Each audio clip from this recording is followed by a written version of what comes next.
বাবু, ওই বাবু, এদিকে শোন তো। হ্যাঁ মা।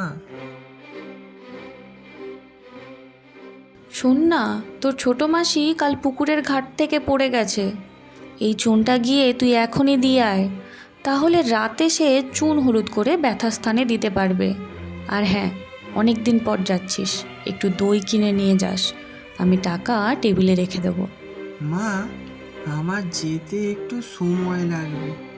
আমার স্কুলের যে অনেকটা পড়া বাকি আছে, সেটা শেষ করেই আমি যাচ্ছি। ঠিক আছে, তবে বেশি দেরি করিস না। ওদিকের রাস্তাটা সন্ধ্যের পর খুব একটা ভালো না। ঠিক আছে মা। প্রেম জেগেছে আমার মনে, বলবো আমি তাই। পেতনি তোমায় ভালোবাসি, তোমায় আমি চাই। ওটা কে আসছে? বাবা, কি নাদুস নুদুস চেহারা। আজকে ওকে মেরে ওর রক্ত খাবো। অনেক দিন হয়ে গেল আমি মানুষের রক্ত খাইনি। এখন তোর আমি ঘাড় মটকাবো, তারপর তোর রক্ত খাবো আমি। কতদিন হয়ে গেল আমি মানুষের রক্ত খাইনি। তুমি কি আমার ঘাড় মটকাবে? তুমি জানো আমি কে? কে রে তুই? আমি হলাম তুতুল।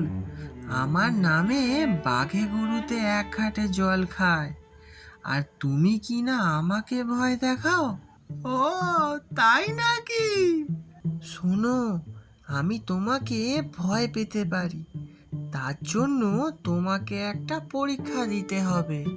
আমি সব পরীক্ষার জন্য প্রস্তুত। তুই শুধু বল কি করতে হবে আমাকে।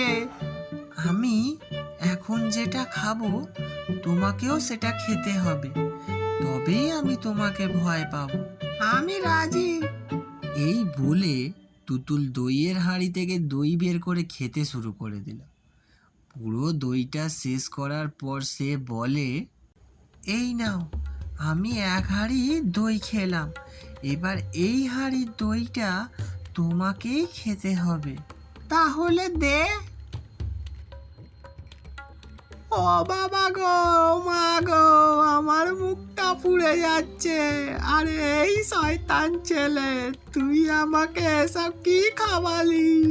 ওরে বাবা রে, ওটা চুন ছিল। এবার তুমি কান ধরো আর বলো কোনো দিনও কোনো মানুষকে ভয় দেখাবে না, না হলে তোমার অবস্থা এর থেকেও খারাপ হবে। তুই আমায় যেতে দে রে খোকা, আমি তোকে কথা দিলাম আমি আর কোনো দিনও কাউকে ভয় দেখাবো না।